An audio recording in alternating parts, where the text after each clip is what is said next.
You know, creative lighting can really add a lot to your home.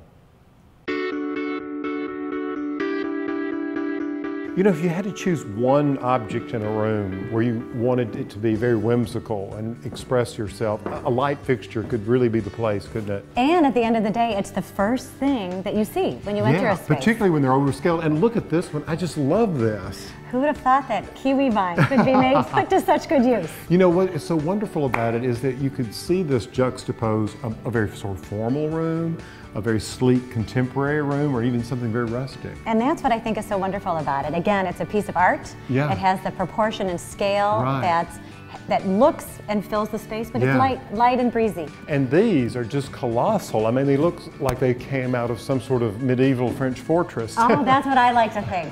I love the fact that they're worn and you can see the rust and so forth. And of course, they've been retrofitted for lighting and so forth. They were probably originally candlelight, which is a wonderful light to explore. Now, help me understand this, Julia. How did you come to this idea of using two very large fixtures together in this composition, which is very handsome, by the way? Well, thank you. I happened to find the pair, and I thought instead of just using one, which would have sufficed with a table and a space of this size. Because they are very large. They are, but together they actually feel much more unique and unexpected. Yes, and that's it. It is very unexpected. And it, of course, adds much more light and openness to the space. Yeah, very good.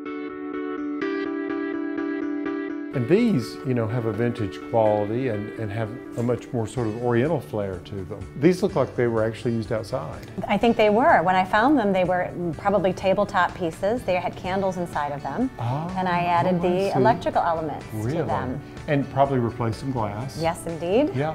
Now, when would you not mess with the patina? I mean, someone might go, oh my gosh, it's rusty, it's corroded, I want to paint it. I would almost never touch a patina. I think that tells the history and the story, again, of the piece. Sure. Unless it was some sort of safety hazard or some sort of element was wearing all the way through that would impair being able to hang them. I would draw the line and say keep them as is.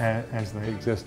You know, there's so much going on with modern lighting design, and I think the juxtaposition often of a modern piece with, you know, traditional furnishings and things like that is really a good look. You have some great light fixtures here as well. I do. I like to mix all the genres together. So what would you advise a client to do when they're thinking about, say, a light fixture in an entry hall or over a dining table? I mean, what's your guide? Well, short of saying it is singularly the most important piece within the space and within each room. That's very important. I would say go outside of your comfort zone, do something larger than you would expect. Be a little more whimsical. And have more fun. Oh, yeah. Have more fun and have it be a piece that no one else has seen before. And maybe contrast the interior feel a bit. Absolutely, change the style. Change up the style and mix both modern pieces with antique and vintage elements all in the same room.